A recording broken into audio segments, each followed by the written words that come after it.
Hello good evening friends. स्वागत है आपका हमारे यूट्यूब चैनल इंदू एजुकेशन में। और आज हम करने वाले हैं हिंदी शिक्षण विधियों से संबंधित 100 बहुत ही महत्वपूर्ण प्रश्न जो कि पिछले रीट के एग्ज़ाम में पूछे गए हैं। तो चलिए शुरुआत करते हैं आज के अपने पहले प्रश्न से। तो पहला क्वेश्चन है, बालक के सर्वांगीण विकास की जांच किस विधि द्वारा होती है? ऑप्शन है परीक्षण, मूल्यांकन, मापन या तीनों के द्वारा। तो फ्रेंड्स, बालक के जो सर्वांगीण विकास की जांच जो है वो मूल्यांकन के द्वारा होती है। तो यहाँ पे बी ऑप्शन हमारा राइट आंसर हो जाएगा। अगला प्रश्न है, आस्था, श्रद्धा, प्रेम, सहृदयता और संवेदनशीलता के गुण शिक्षण के किस उद्देश्य के अंतर्गत आते हैं? ऑप्शन है रचना कार्यों में भौतिकता लाना, सद्वृत्तियों का विकास कराना, भाषा तत्व का ज्ञान प्राप्त करना, साहित्य का रसास्वादन करना। तो फ्रेंड्स, इसका जो है राइट आंसर हो जाएगा बी, सद्वृत्तियों का विकास कराना। तो यहाँ पे बी ऑप्शन इसका राइट आंसर हो जाएगा, ऑप्शन बी। अगला प्रश्न है, उत्प्रेरक प्रेरक से अभिप्राय है।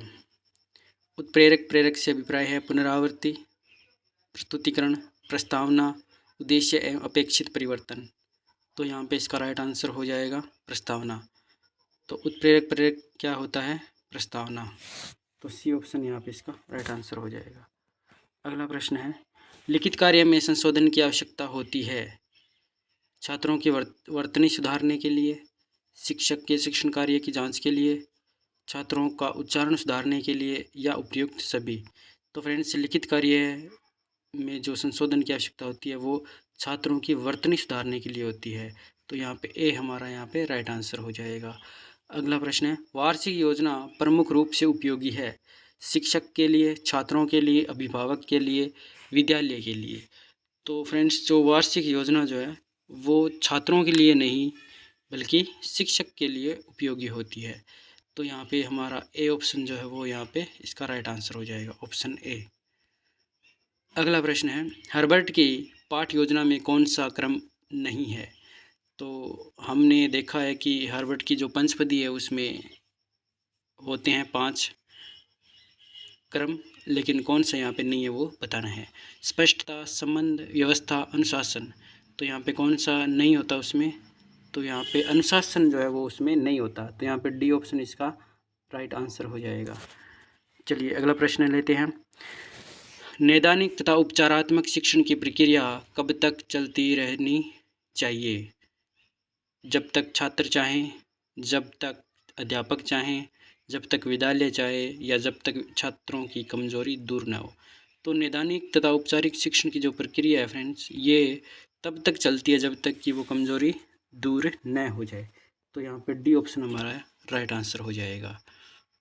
अगला प्रश्न है, बालकों की सीखने संबंधी कठिनाइयों का पता लगाने की प्रक्रिया ही शैक्षणिक निदान है। ये परिभाषा है श्री निरंजन कुमार सिंह, निरंजन शाह, निरंजन आचार्य, श्री निरंजन भट्ट। तो ये जो परिभाषा है वो है friends Shri Niranjan Kumar Singh. Option A हमारा यहाँ पे राइट आंसर हो जाएगा। इन्होंने ही कहा था कि बालकों की सीखने संबंधी कठिनाइयों का पता लगाने की प्रक्रिया ही शैक्षणिक निदान है। अगला प्रश्न है, शैक्षणिक निदान की निम्न में से कौन सी विधि नहीं है? शैक्षणिक निदान की निम्न में से कौन सी विधि नहीं है? तो कौन सी नहीं है? वो है देखो कहो विधि। तो यहाँ पे ऑप्शन बी हमारा राइट आंसर हो जाएगा। देखो कहो विधि जो है वो शैक्षणिक निदान की विधि नहीं है। अगला प्रश्न है, कक्षा कार्य की उपयोगिता है बालकों के व्यस्त करने का कारण अनुशासन बना रहता है, सीखा हुआ ज्ञान पक्का होता है, छात्रों में आत्मविश्वास बढ़ता है या उपयुक्त सभी। तो कक्षा में जो है विद्यार्थियों को, बालकों को कार्य जो दिया जाता है उससे क्या होता है? तो फ्रेंड्स, यहाँ पे जो है बालक जो है अनुशासन भी बनाए रहते हैं, व्यस्त रहते हैं और जो उनका सीखा हुआ ज्ञान है वो भी पक्का होता है और इससे छात्रों में आत्मविश्वास भी बढ़ता है। तो यहाँ पे डी इसका राइट आंसर हो जाएगा। अब सारे ऑप्शन क्या है? सही है यहाँ पे, इसलिए यहाँ पे डी ऑप्शन सही हो जाएगा इसका। अगला प्रश्न है, हर्बर्ट की पंचपदीय पाठ योजना के स्पष्टता वाले सोपान को प्रस्तावना और प्रस्तुतिकरण 2 भागों में बांटने वाले थे शिलर जिलर, राइन, मॉरिसन, रुडोल्फ। तो जो शिलर जिलर है वह इसका राइट आंसर हो जाएगा, ऑप्शन ए हमारा सही है। अगला प्रश्न है, हर्बर्ट की पंचपदीय पाठ योजना के उद्देश्य को जोड़ने वाले शिक्षा शास्त्री थे? राइन, सलर, हैमरिन, रुडोल्फ। तो यहाँ पे इसका राइट आंसर हो जाएगा हैमरिन, ऑप्शन सी। अगला प्रश्न है, प्रस्तावना में पूछे गए प्रश्न होने चाहिए विषय वस्तु के जटिल प्रश्न, पूर्व ज्ञान पर आधारित प्रश्न, गृह कार्य से संबंधित, या इनमें से कोई नहीं। तो फ्रेंड्स, जो प्रस्तावना में प्रश्न जो पूछे जाते हैं वह कैसे होने चाहिए? तो वह पूर्व ज्ञान पर आधारित होने चाहिए। अब पूर्व ज्ञान से क्या मतलब होता है, और सबसे पहले हम जानते हैं कि प्रस्तावना क्या होती है। प्रस्तावना क्या होता है, जब एक अध्यापक कक्षा में आता है तो वह जिस विषय को पढ़ाना चाहता है तो उससे संबंधित पूर्व ज्ञान, तो बच्चों से पूर्व ज्ञान से संबंधित प्रश्न पूछे जाते हैं। पूर्व ज्ञान से मतलब है कि मान लो अध्यापक को बच्चों को कृषि और फसलों के बारे में कुछ पढ़ाना है, तो वह इस प्रकार से प्रश्न पूछेगा कि बच्चों बताओ हम भोजन में क्या क्या खाते हैं। बच्चे कहेंगे कि हम खाना खाते हैं, अनाज की रोटियां बनती है और अनाज खेतों से आता है, और खेतों में कौन उगाता है, क्या क्या चाहिए होता है। इस तरह से प्रश्न पूछे जाते हैं। चलिए अगला प्रश्न लेते हैं। अगला प्रश्न है, पढ़कर अर्थ ग्रहण करने का उद्देश्य पूरा होता है वह क्रियाकलाप है? प्रश्न पूछना, शब्द विश्लेषण, वार्तालाप, वाचन। तो यहाँ पे इसका राइट आंसर हो जाएगा सी, वार्तालाप। सी ऑप्शन हमारे यहाँ पे इसका राइट आंसर हो जाए। अगला प्रश्न लेते हैं, शुद्ध एवं स्पष्ट बोलने की योग्यता मिलती है? शुद्ध एवं स्पष्ट बोलने की योग्यता मिलती है किसके द्वारा? काठिन्य निवारण द्वारा, विषय वस्तु विश्लेषण द्वारा, उच्चारण संशोधन द्वारा, वाचन द्वारा।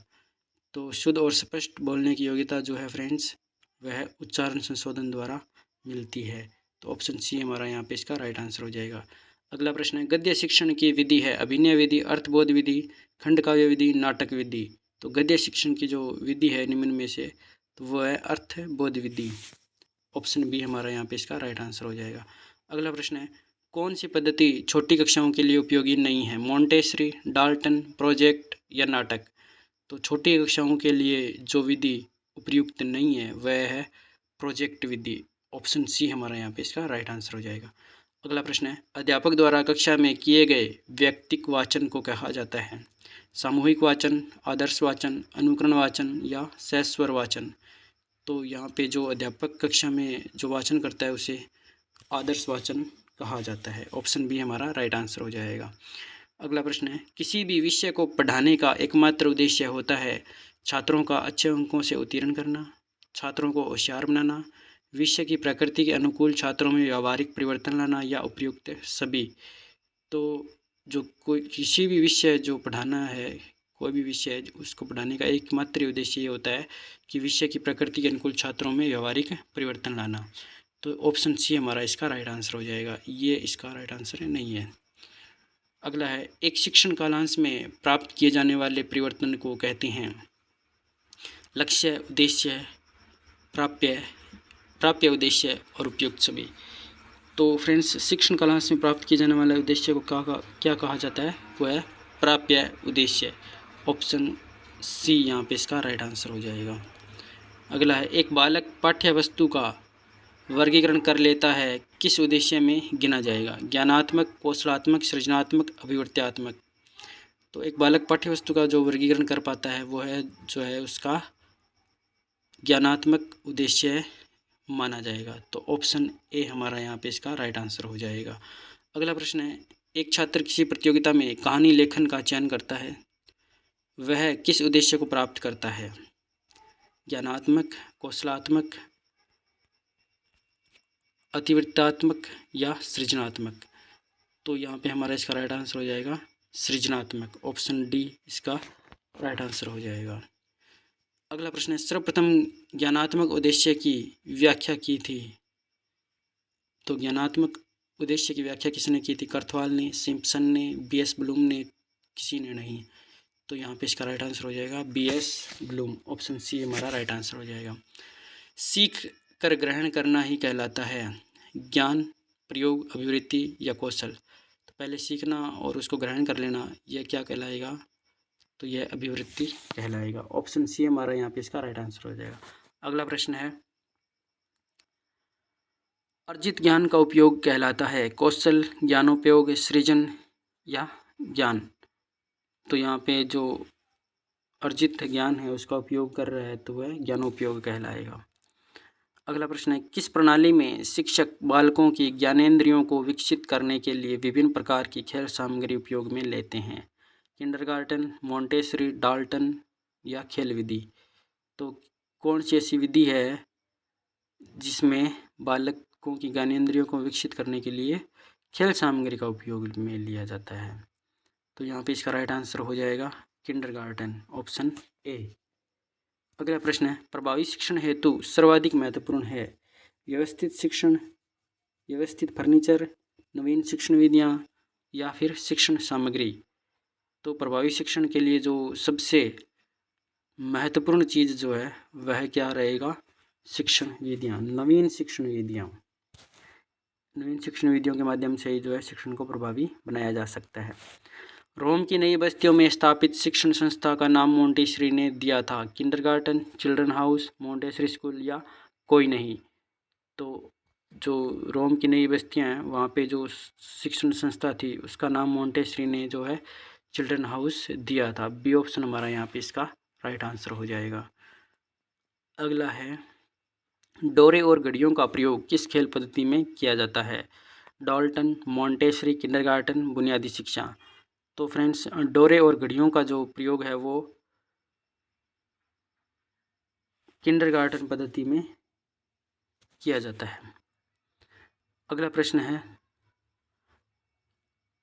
किंडरगार्टन पद्धति देन है कॉल्डवेल की, मॉन्टेसरी की, फ्रोवेल की या काउंटर की। तो जो किंडरगार्टन पद्धति है वो किसने दी थी? तो वह फ्रोवेल ने दी थी। तो यहाँ पे हमारा सी ऑप्शन इसका राइट आंसर हो जाएगा। अगला प्रश्न है, प्रोजेक्ट पद्धति देन है जॉन डीवी की, किलपैट्रिक की, काउंटर की या ब्लूम की। तो जो प्रोजेक्ट विधि है वो किसने दी थी? जॉन डीवी ने। ए ऑप्शन हमारा यहाँ पे इसका राइट आंसर हो जाएगा। अगला प्रश्न है, ज्ञानेंद्रियों के परिष्कृत करने पर बुद्धि का विकास होता है, यह प्रमुख उद्देश्य माना। ज्ञानेंद्रियों के परिष्कृत करने पर बुद्धि का विकास होता है तो यह उद्देश्य किसने माना? फ्रोबेल ने, मॉन्टेसरी ने या फिर किलपैट्रिक ने या फिर काउंटर ने। तो फ्रेंड्स यहाँ पे इसका राइट आंसर हो जाएगा ऑप्शन ए, फ्रोबेल ने। फ्रोबेल ने माना कि ज्ञानेंद्रियों को परिष्कृत करने पर बुद्धि का विकास होता है। ऑप्शन ए हमारा इसका राइट आंसर हो जाएगा। अगला प्रश्न है, विनेटिका योजना के प्रवर्तक है कोल्डवेल, कुक, वॉशबर्न, सुकरात, फ्रोबेल। तो विनेटिका योजना के प्रवर्तक जो है वो कौन है? वॉशबर्न। अध्यापक की उपस्थिति में श्रृंखलाबद्ध प्रश्न किए जाते हैं, वह पद्धति कहलाती है ड्रेकोली, सुकराती, विनेटिका, खेल प्रणाली। तो अध्यापक की उपस्थिति में श्रृंखलाबद्ध जो प्रश्न पूछे जाते हैं वह कौन सी पद्धति होती है? तो उसको बोला जाता है सुकराती पद्धति। ऑप्शन बी हमारा राइट आंसर हो जाएगा। अगला प्रश्न है, मानसिक विकार युक्त छात्रों के लिए किस प्रणाली का विकास हुआ? विनेटिका, बेसिक प्रणाली, ड्रेकोली, सुकराती विधि। तो मानसिक विकार से युक्त जो छात्र हैं उनके लिए एक अलग प्रणाली का विकास किया गया था जिसे कहा जाता है ड्रेकोली। ऑप्शन सी हमारा यहाँ पे राइट आंसर हो जाएगा। अगला प्रश्न है, खेल प्रणाली को विकसित करने का श्रेय दिया जाता है। यहाँ पे ये विकसित हो जाएगा। खेल प्रणाली विकसित करने का श्रेय दिया जाता है किसको? कोल्डवेल को, वॉशबर्न को, ड्रेकोली, सुकराती विधि। तो यहाँ पे इसका राइट आंसर हो जाएगा कोल्डवेल, ऑप्शन ए। इन्होंने ही खेल प्रणाली को विकसित किया था। अगला प्रश्न है, गद्य शिक्षण की माध्यमिक व उच्च प्राथमिक स्तर के लिए उपयुक्त विधि है अर्थकथन, व्याख्या, प्रश्नोत्तर, समीक्षा। तो जो उच्च कक्षाएं हैं उनके लिए प्रश्नोत्तर विधि जो सबसे उपयुक्त मानी जाती है। तो ऑप्शन सी हमारा यहाँ पे राइट आंसर हो जाएगा। अगला प्रश्न है, कविता शिक्षण का अंतिम उद्देश्य है व्याकरण का ज्ञान प्राप्त करना, शुद्ध भाषा बोलना, शब्द भंडार बढ़ाना, सौंदर्यानुभूति। तो यहाँ पे इसका राइट आंसर हो जाएगा सौंदर्यानुभूति, ऑप्शन डी। अगला है, कविता शिक्षण की वह कौन सी विधि है जिसमें कविता को खंड खंड करके भाव व अर्थ को प्रश्नोत्तर को स्पष्ट करते हैं। अर्थबोध, अभिनय गीत, व्यास, तुलना। तो यहाँ पे इसका राइट आंसर हो जाएगा तुलना विधि। अगला प्रश्न है, भाव पक्ष व कला पक्ष का विवेचन किस विधि में किया जाता है? तुलना विधि, समीक्षा प्रणाली, व्यास विधि, गीत विधि। तो भाव पक्ष और कला पक्ष का विवेचन जो है किस विधि में किया जाता है? व्यास विधि में। ऑप्शन सी हमारा यहाँ पे इसका राइट आंसर हो जाएगा। अगला प्रश्न है, कविता शिक्षण की किस विधि में प्रासंगिक कथा, उदाहरण व दृष्टांत प्रस्तुत कर भावार्थ स्पष्ट करते हैं?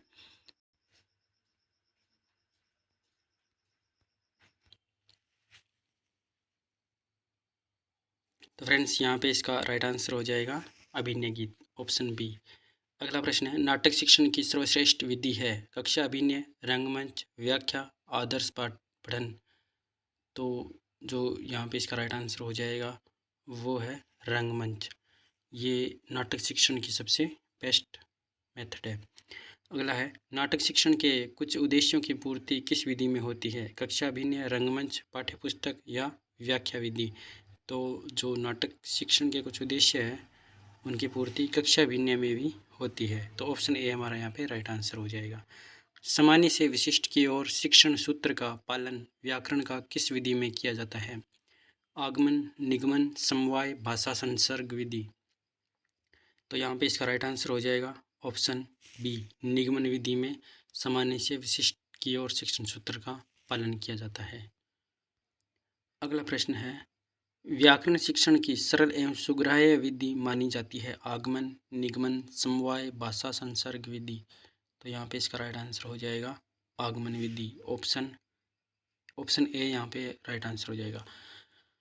व्याकरण शिक्षण की किस विधि में व्याकरण के व्यावहारिक पक्ष पर अधिक बल दिया जाता है, सैद्धांतिक पक्ष पर नहीं? पाठ्यपुस्तक, भाषा संसर्ग विधि, समवाय, निगमन। तो फ्रेंड्स यहाँ पे इसका राइट आंसर हो जाएगा, यहाँ पे इसका राइट आंसर हो जाएगा बी, भाषा संसर्ग विधि। अगला है, व्याकरण शिक्षण की किस विधि में उदाहरण प्रस्तुत कर छात्रों से नियम निकलवाए जाते हैं? आगमन, निगमन, समवाय, भाषा संसर्ग विधि। तो यहाँ पे इसका राइट आंसर हो जाएगा ए, आगमन विधि। ए यहाँ पे इसका राइट आंसर हो जाएगा। अगला प्रश्न है, व्याकरण शिक्षण की श्रेष्ठ विधि निम्न में से नहीं है? पूछा है, नहीं है। निगमन, पाठ्यपुस्तक, समवाय या आगमन। तो जो व्याकरण शिक्षण की श्रेष्ठ विधि नहीं मानी जाती वो है ऑप्शन बी, पाठ्यपुस्तक विधि। ऑप्शन बी यहाँ पे इसका राइट आंसर हो जाएगा। अगला प्रश्न है, पहले उदाहरण देकर नियमीकरण करना तथा नियमीकरण से उदाहरणों के लिए किस विधि में छात्रों को प्रेरित किया जाता है? आगमन, निगमन, निगमन, आगमन, समवाय। तो यहाँ पे इसका राइट आंसर हो जाएगा आगमन, निगमन, ऑप्शन ए यहाँ पे इसका राइट आंसर हो जाएगा। अगला प्रश्न है,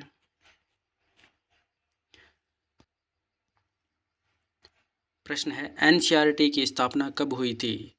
1963, 1961, 1956, 1970। तो फ्रेंड्स एनसीईआरटी की स्थापना जो है वो 1961 में हुई थी, 1961। ऑप्शन बी हमारा यहाँ पे राइट आंसर हो जाएगा। अगला प्रश्न है, कौन, कहाँ, कब, किसने तथा क्या का उद्देश्य होता है? ज्ञान, बोध, कौशल, ज्ञानोपयोग। तो फ्रेंड्स कौन, कहाँ, कब, किसने, ये जो है ज्ञान के उद्देश्य होते हैं। तो यहाँ पे ए ऑप्शन हमारा राइट आंसर हो जाएगा। अगला प्रश्न लेते हैं, गणतंत्र दिवस की रचना प्रस्तुत कर स्वतंत्रता दिवस पर रचना करवाने के लिए उपयुक्त विधि है? चित्रण रचना, रूपरेखा, अनुकरण, प्रश्नोत्तर विधि।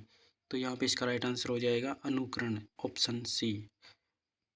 अगला प्रश्न है, उच्च कक्षाओं के लिए रचना शिक्षण की उपयुक्त विधि है? चित्र वर्णन, उद्बोधन, स्वाध्याय, प्रश्नोत्तर। तो फ्रेंड्स उच्च कक्षाओं के लिए जो रचना शिक्षण की सबसे बेस्ट मेथड है वो कौन सी है? स्वाध्याय। अगला प्रश्न है, सबसे अच्छी शिक्षक विधि वह होती है जिसमें बहुत सहायक सामग्री है, बहुत क्रियाएं हों, बहुत प्रश्न हो, विद्यार्थी आधारित क्रिया अधिक हो। तो जो सबसे उत्तम विधि मानी गई है वो कौन सी है? विद्यार्थी आधारित क्रिया अधिक हो, ऑप्शन डी। यानी कि वही विधि मानी जाएगी जिसमें विद्यार्थियों से आधारित क्रियाएं ज़्यादा हो, क्योंकि मेथड्स किसके लिए है? ये बच्चों के लिए है मोस्टली। अगला प्रश्न है 1991 ईस्वी में भारत की जनसंख्या कितनी थी? यह प्रश्न किस उद्देश्य से संबंधित है? ज्ञानोपयोग, कौशल, अवबोध, अभिरुचि। तो भारत की जनगणना या जनसंख्या अगर पूछ रहे हैं तो ये कौन सा उद्देश्य माना जाएगा? तो यहाँ पे ये माना जाएगा ज्ञानोपयोग, ऑप्शन ए। ऑप्शन ए हमारा यहाँ पे राइट आंसर हो जाएगा। अगला है निम्नलिखित में से किसे स्थानीय स्रोत में सम्मिलित किया गया है? किसे किया गया है? और प्राचीन मूर्तियाँ, प्राचीन सिक्के, मॉडल और शिलालेख। तो फ्रेंड्स स्थानीय स्रोत में जो है शिलालेखों को सम्मिलित किया गया है। तो ऑप्शन डी हमारा यहाँ पे राइट आंसर हो जाएगा, ऑप्शन डी। अगला है विशिष्ट उद्देश्यों की प्राप्ति का साधन है पाठ्यक्रम, विषय वस्तु, परीक्षा, मूल्यांकन। तो विशिष्ट उद्देश्यों की प्राप्ति के लिए जो साधन है वो माना गया, वो क्या है? विषय वस्तु। तो ऑप्शन बी हमारा यहाँ पे राइट आंसर हो जाएगा। प्रत्यक्ष विधि किस प्रकार के बालकों के लिए उपयोगी है? कुशाग्र बुद्धि, मंद बुद्धि, तीव्र बुद्धि या सभी। तो जो प्रत्यक्ष विधि है वो किसके लिए मानी गई है? तो ये सभी के लिए मानी गई है, चाहे वो मंदबुद्धि हो, कुशाग्र हो या तीव्र बुद्धि, सभी के लिए प्रत्यक्ष विधि श्रेष्ठ होती है, ध्यान रखना। अगला प्रश्न है उच्चारण दोष दूर करने का उपाय है। उच्चारण दोष दूर करने का क्या उपाय है? शारीरिक उपचार, मानसिक स्वास्थ्य की जांच, भाषा यंत्रों का उपयोग या उपयुक्त सभी। तो फ्रेंड्स यहाँ पे इसका राइट आंसर हो जाएगा उपयुक्त सभी, डी ऑप्शन हमारा यहाँ पे राइट हो जाएगा। अगला प्रश्न है भाषा शिक्षक को कक्षा में किसका प्रयोग ज़्यादा करना चाहिए? मॉडल का, चलचित्र का, श्यामपट्ट का, पाठ्य पुस्तक का। तो जो भाषा शिक्षक है उसको कक्षा में जो है क्या है सबसे ज़्यादा किसका प्रयोग करना चाहिए? तो वो हो जाएगा श्यामपट्ट का। वह क्या श्यामपट्ट के माध्यम से बेहतर सिखा पाएगा। अगला प्रश्न है प्राय सभी शिक्षक अपना दैनिक शिक्षण किस सोपान पर खत्म करते हैं? पुनरावृत्ति, आदर्श वाचन, गृह कार्य या बोध प्रश्न। तो फ्रेंड्स यहाँ पे जो सभी शिक्षक है वो अपना दैनिक शिक्षण किस पे ख़त्म करेंगे? तो वो हो जाएगा गृह कार्य, यानी लास्ट में पढ़ाने के बाद क्या होता है? गृह कार्य दिया जाता है। अगला है सस्वर वाचन कितने प्रकार से किया जाता है? 2, 3, 4, 5। फ्रेंड्स सस्वर वाचन जो है वो 2 प्रकार से किया जाता है। अगला है कोई छात्र दीर्घ संधि के बाद शब्द बनाने में बार बार गलती करता है, आप इस बात का पता कैसे लगाएंगे? निदानात्मक कार्यों से, उपचारात्मक कार्यों से, सामान्य शिक्षण से या गृह कार्य जांच से। तो फ्रेंड्स हम इसका पता कैसे लगाएंगे? तो हम लगाएंगे निदानात्मक कार्यों से। अगला प्रश्न है भाषा शिक्षण में निदानात्मक शिक्षण क्यों कराया जाता है? छात्रों की कमजोरियां पता लगाने हेतु, कठिनाइयों का पता लगाने हेतु, अ व ब दोनों या इनमें से कोई नहीं। तो फ्रेंड्स भाषा शिक्षण में जो निदानात्मक शिक्षण है, निदानात्मक शिक्षण क्यों कराया जाता है? क्योंकि छात्रों की कमजोरियां पता चलती है और उनमें कठिनाइयां भी पता चलती है। तो यहाँ पे ऑप्शन सी हमारा राइट आंसर हो जाएगा। अगला प्रश्न है गृह कार्य का सबसे बड़ा लाभ है? क्या लाभ हो सकता है? छात्रों में स्वाध्याय की आदत का विकास, आत्मविश्वास, विषय वस्तु को आत्मसात करना या इनमें से कोई नहीं। तो फ्रेंड्स जो होमवर्क दिया जाता है उसका जो सबसे बेस्ट प्रॉफिट है वो क्या है? छात्रों में स्वाध्याय की आदत का विकास होना, यानी वो घर पे क्या है अपने आप ही पढ़ने लगते हैं इससे।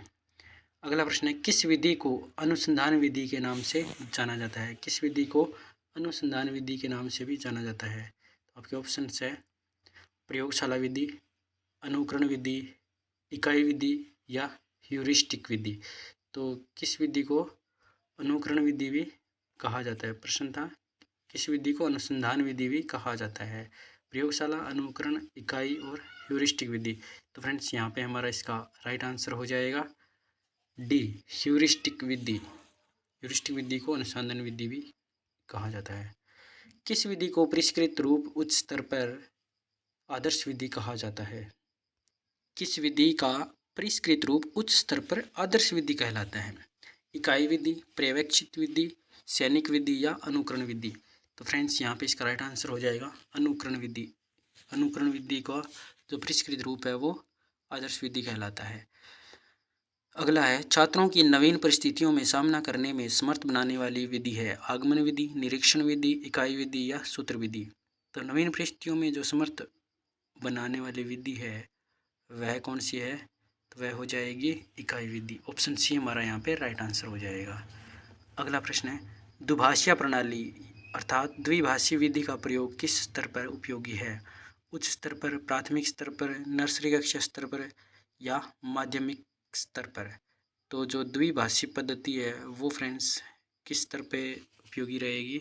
तो वह उच्च स्तर पर उपयोगी रहती है, नर्सरी और ये अन्य कक्षाओं में उपयोगी नहीं है। अगला है, भाषा संगठना पर बल किस विधि में दिया जाता है? अनुवाद विधि, सैनिक विधि, प्रत्यक्ष विधि या सूत्र विधि? तो भाषा संगठना पर बल जो है वो किस विधि में दिया जाता है? तो वह दिया जाता है सैनिक विधि में। ऑप्शन बी हमारा यहाँ पे राइट आंसर हो जाएगा। अगला प्रश्न है, सर्वे भाष्य सुनो और बोलो भाषा वैज्ञानिक अनुकरण परिष्करण यानी नकल से शुद्धिकरण किस विधि के सिद्धांत है? सूत्र विधि, सैनिक विधि, निगमन विधि, प्रत्यक्ष विधि? तो यहाँ पे हमारा इसका राइट आंसर हो जाएगा सैनिक विधि। Option B. ऑप्शन बी हमारा यहाँ पे राइट आंसर हो जाएगा। अगला प्रश्न है, ध्वन्यात्मक विधि का प्रतिपादन किया था? मन ने, हर्बर्ट ने, माइकल रेमन ने, फ्रोबेल ने? तो ध्वन्यात्मक विधि का जो प्रतिपादन है वो माइकल रेमन ने किया था। ऑप्शन सी हमारा पे राइट आंसर हो जाएगा। अगला प्रश्न है, ध्वन्यात्मक विधि में सर्वप्रथम सिखाए जाते हैं वाक्य, शब्द, व्यंजन, स्वर? तो यहाँ पे इसका राइट आंसर हो जाएगा ऑप्शन डी, स्वर। रोमन विधि के आधार पर विकसित विधि है सूत्र विधि, प्रत्यक्ष विधि, ध्वन्यात्मक विधि, सैनिक विधि? यहाँ पे इसका राइट आंसर हो जाएगा ऑप्शन सी, ध्वन्यात्मक विधि। अगला प्रश्न है, तकनीकी साधनों का प्रयोग किस विधि में होता है? प्रत्यक्ष विधि, दूरस्थ शिक्षा में, सैनिक विधि में, इकाई विधि में? तो तकनीकी साधनों का जो प्रयोग है फ्रेंड्स वो दूरस्थ शिक्षा में प्रयोग होता है। ऑप्शन बी हमारा यहाँ पे राइट आंसर हो जाएगा। अगला है, उच्चारण शुद्धि के लिए प्राथमिक स्तर पर उपयोगी शिक्षण विधि है? प्रत्यक्ष विधि में, दूरस्थ शिक्षा में, श्रुत लेखन विधि में, व्यक्तिक मौन वाचन में? इसका राइट आंसर हो जाएगा प्रत्यक्ष विधि। ऑप्शन ए हमारा यहाँ पे राइट आंसर हो जाएगा। अगला है, निर्देशित स्वाध्याय प्रणाली किस विधि का दूसरा नाम है? निर्देशित स्वाध्याय प्रणाली किस विधि का दूसरा नाम है? प्रत्यक्ष विधि, साक्षर विधि, पर्यवेक्षित विधि, सैनिक विधि? तो यहाँ पे इसका राइट आंसर हो जाएगा पर्यवेक्षित विधि। ऑप्शन सी हमारा यहाँ पे इसका राइट आंसर हो जाएगा। अगला प्रश्न है, आगमन निगमन विधि में प्रथम कार्य होता है नियम बताना, सामान्यीकरण, उदाहरण देना या विश्लेषण? तो फ्रेंड्स आगमन निगमन विधि जो है उसमें सबसे पहला काम होता है उदाहरण दिया जाता है। सबसे पहले उदाहरण दिया जाता है और उसके बाद नियम बताए जाते हैं। तो यहाँ पे सी ऑप्शन हमारा राइट आंसर हो जाएगा। अगला है, आगमन निगमन विधि का अन्य नाम या मिश्रित नाम है? पर्यवेक्षित अध्ययन, विश्लेषणात्मक, भाषा संसर्ग, अभिक्रमित? तो आगमन निगमन विधि जो है उसका अन्य नाम क्या है फ्रेंड्स? तो वो है विश्लेषणात्मक विधि। Option B. अगला है, आगमन विधि के सोपान है? तो यहाँ पे आपने बताना है कि कौन सा राइट आंसर है। तो सबसे पहले तो उसमें उदाहरण होता है, ये अभी हमने पढ़ा था।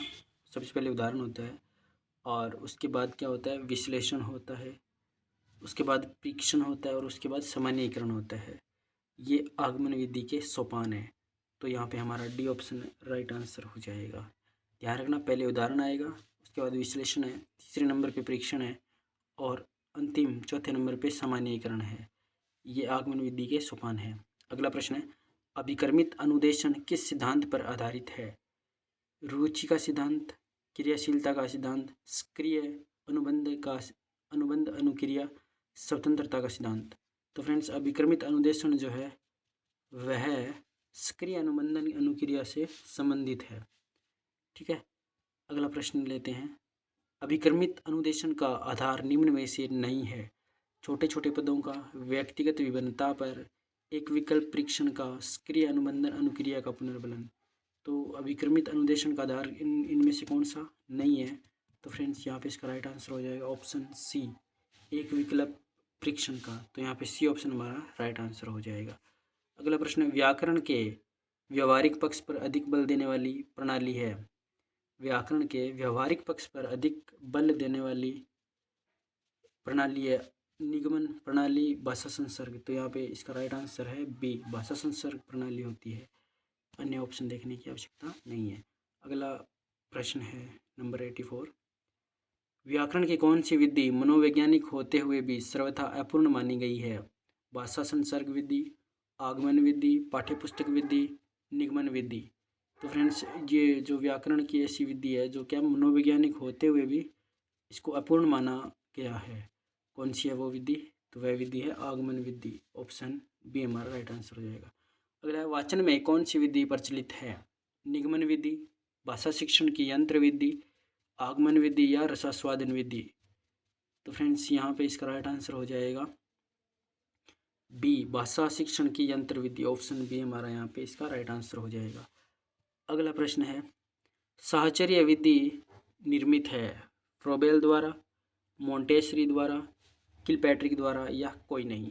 तो फ्रेंड्स, साहचर्य विधि जो है वो किसके द्वारा निर्मित है? वो है मोंटेसरी द्वारा। मारिया मोंटेसरी ने साहचर्य विधि का निर्माण किया। अगला है, पहली कक्षा में हिंदी विषय का प्रारंभिक शिक्षण कैसे करेंगे? वर्ण पाठन द्वारा, शब्द पठन द्वारा, वाक्य पठन द्वारा या चित्र पठन द्वारा? तो पहली कक्षा है तो पहली कक्षा के बच्चों को हमें हिंदी विषय का प्रारंभिक जो शिक्षण करवाना है वो किस प्रकार करवाएंगे हम? तो फ्रेंड्स, यहाँ पे इसका राइट आंसर हो जाएगा वर्ण पठन द्वारा। तो सबसे पहले हम क्या है, वर्ण पढ़ाएंगे, जैसे कि ये ए है और ये आ है, और जनरली ऐसा ही होता है, इसी प्रकार से हम पढ़ाते हैं। अगला है, कुत्ते के भौंकने की आवाज़ से मस्तिष्क में बिंब बनेगा। दृश्य बिंब, स्मृति बिंब, विचार बिंब, भाव बिंब। फ्रेंड्स, यहाँ पे इसका राइट आंसर हो जाएगा श्रुति बिंब। कुत्ते की भौंकने के से हमें पता चल जाता है, हमारे मस्तिष्क में श्रुति बिंब बनता है। अगला प्रश्न है, पठनारंभ में कौन सी क्रिया पहले करनी चाहिए? यानी पढ़ने से पहले कौन सी क्रिया करनी चाहिए? चित्र विश्लेषण, शब्द विश्लेषण, ध्वनि विश्लेषण, अर्थ विश्लेषण। तो यहाँ पे इसका राइट आंसर हो जाएगा वो जो है, हमें सबसे पहले ध्वनि विश्लेषण करना चाहिए। ऑप्शन सी हमारा यहाँ पे राइट आंसर हो जाएगा। अगला प्रश्न है, भाषा सीखने का मनोविज्ञान में अंतिम चरण है श्रुति बिंब, दृश्य बिंब, भाव बिंब, डी विचार बिंब। तो यहाँ पे इसका राइट आंसर हो जाएगा भाव बिंब। भाषा सीखने का मनोविज्ञान में अंतिम चरण कौन सा है? तो वो है भाव बिंब।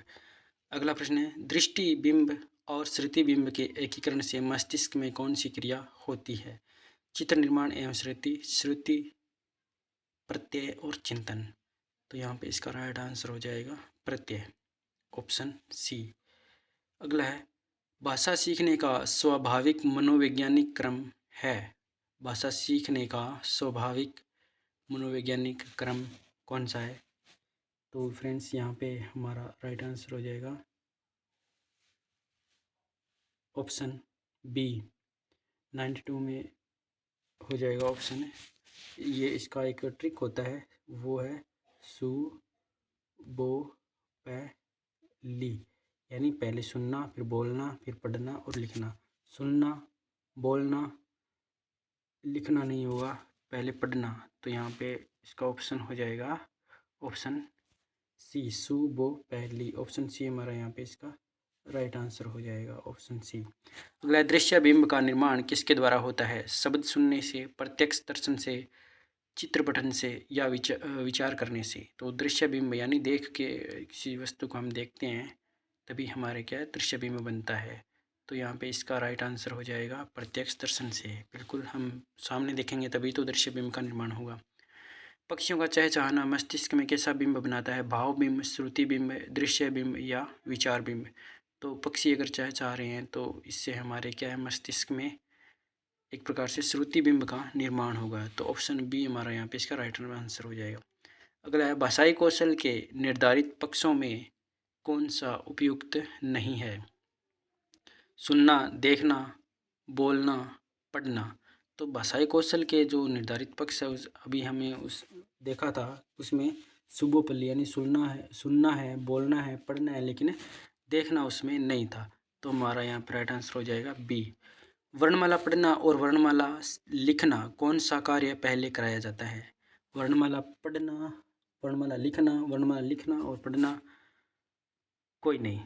तो अगर हमें इन दोनों में से वर्णमाला पढ़ना और वर्णमाला लिखना कौन सा कार्य पहले करवाया जाता है, तो इसमें इसका राइट आंसर हो जाएगा वर्णमाला पढ़ना। पहले हम पढ़ना सीखेंगे और उसके बाद ही क्या है, लिखना सीखते हैं। तो ऑप्शन ए हमारा राइट आंसर हो जाएगा। अगला है, विचारों की अच्छी अभिव्यक्ति के लिए किस प्रकार के प्रश्नों से हो सकती है? विचारों की अच्छी अभिव्यक्ति किस प्रकार के प्रश्नों से हो सकती है? वस्तुनिष्ठ, अति लघुतरात्मक, निबंधात्मक, लघुतरात्मक।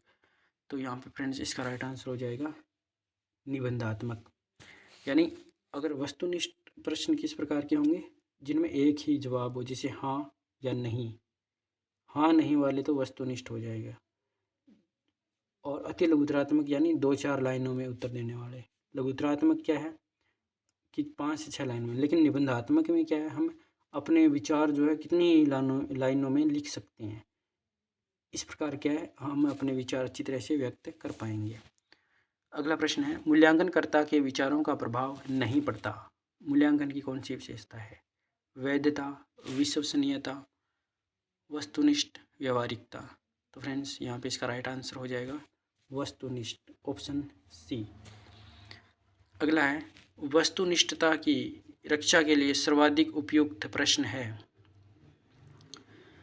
बहुविकल्पात्मक, अति लघुतरात्मक, लघुतरात्मक या निबंधात्मक। तो वस्तुनिष्ठता की रक्षा के लिए कौन सा उपयुक्त है? तो फ्रेंड्स यहाँ पे इसका राइट आंसर हो जाएगा बहुविकल्पात्मक। यानी वस्तुनिष्ठता जो है हमें बहुविकल्पात्मक में दिखाई देगी। और अभी जो हम पढ़ रहे हैं वो भी क्या है, बहुविकल्प, यानी इसमें एक से अधिक विकल्प है। अगला प्रश्न और अंतिम प्रश्न है आज का हमारा, मूल्यांकन में इकाई प्रक का मुख्य उद्देश्य है। अगली कक्षा में प्रोन्नत करना, प्रगति की जानकारी करना, उद्देश्य की पूर्ति सीमा का ज्ञान करना, लिपि का सही ज्ञान होना। तो मूल्यांकन में इकाई प्रक का जो प्रमुख उद्देश्य है वो है क्या है, उद्देश्य की पूर्ति और सीमा क्या ज्ञान करना। तो फ्रेंड्स हमने टोटल जो है 100 क्वेश्चन कर लिए हैं और हमारा लक्ष्य है पूरा 800 प्लस प्रश्न करने का। तो अगर अच्छा रिस्पांस मिलता है इसमें तो आप कमेंट कर सकते हैं। इसके आगे के प्रश्न जो है हम अगले भाग में करेंगे पार्ट 2 के लिए। तो तब तक के लिए अपना ख्याल रखें। Thank you.